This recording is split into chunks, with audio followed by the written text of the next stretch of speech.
All right, let's start. What I need you to do today, for this morning period only, I want Year 6, I'm going to give you some athletics time. So if you get pain at school, it's important to remember all the strategies that you've been learning throughout the episodes within this series or through your private practitioner as well.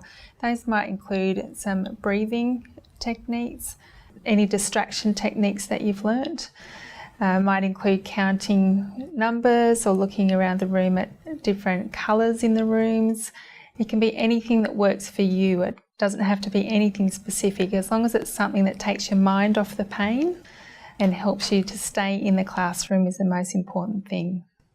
When I was in class and things were getting a bit tough with the pain levels, I decided that I'd just try to focus more on the class and on the teacher to see what they were saying, because I knew that if I started focusing on the pain, I'd miss stuff from what the teacher was saying, and that would become really hard to get back into the lesson.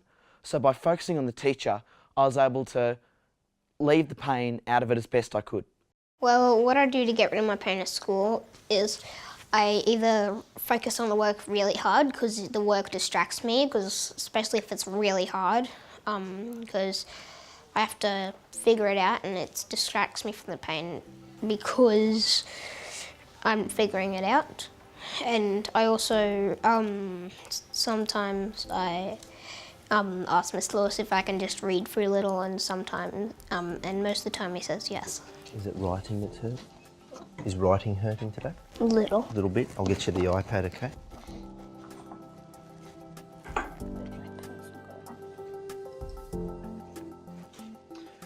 All right, what I'll get you to do is you can push your slate board back for a second. Now you can do this on here.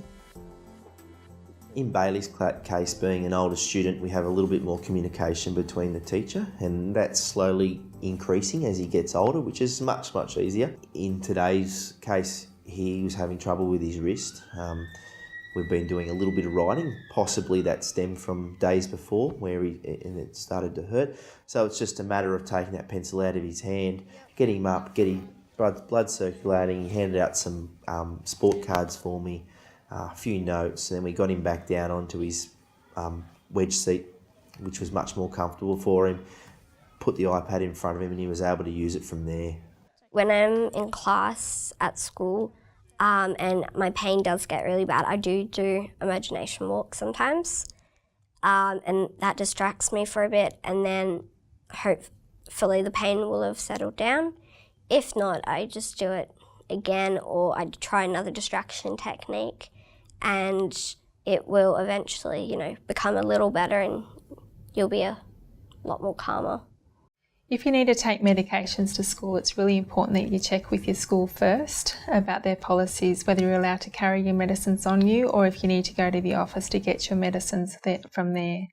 It's important to keep your medications in a safe place if you are allowed to have them on you, and make sure other kids don't get them. It's also good to time your medications at breaks so you don't have to leave your class as often if it was needed to take during class time. The medical practitioner that prescribes your medication may need to provide a note for your school so your school is aware of what medications that you're on. There you go. A bit more relaxed? Yeah. Good.